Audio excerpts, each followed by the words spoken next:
नमस्कार दोस्तों, इस वीडियो में बात करने जा रहे हैं अरविंद अकेला कल्लू जी के आने वाले न्यू सॉन्ग के बारे में। तो दोस्तों, अरविंद अकेला कल्लू जी का लगन स्पेशल सॉन्ग आ रहा है, जिस सॉन्ग का नाम है ब्लाउज के बटन। ब्लाउज के बटन दोस्तों, इस सॉन्ग को कब और कितने बजे और किस चैनल से रिलीज़ किया जाएगा, तो सब कुछ बताएंगे। तो वीडियो को पूरा देखें। पूरा देखने से पहले वीडियो को लाइक कर दें और भोजपुरी के ऐसे ही खबर जानने के लिए हमारे चैनल को सब्सक्राइब करें।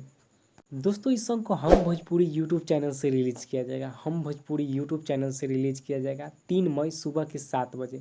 3 मई सुबह के 7 बजे हम भोजपुरी यूट्यूब चैनल से अरविंद अकेला कल्लू जी का लगन स्पेशल सॉन्ग रिलीज़ किया जाएगा। दोस्तों, डायरेक्ट वीडियो से आ जाएगा 3 मई सुबह के 7 बजे। दोस्तों, ये हो सकता है कल से परसों के बीच में इस सॉन्ग का टीजर भी आ जाएगा हम भोजपुरी यूट्यूब चैनल पे। दोस्तों, गीत को गाए हैं अरविंद अकेला कल्लू जी ने, म्यूजिक दिए हैं प्रियांशु सिंह जी ने और गीत को लिखे हैं अजय बच्चन जी ने। दोस्तों, तो 3 मई सुबह के 7 बजे हम भोजपुरी यूट्यूब चैनल से रिलीज़ किया जाएगा। तो इसे ढेर सारा प्यार दीजिएगा और कमेंट करके ज़रूर बताइएगा कि आपको यह सॉन्ग कैसा लगा।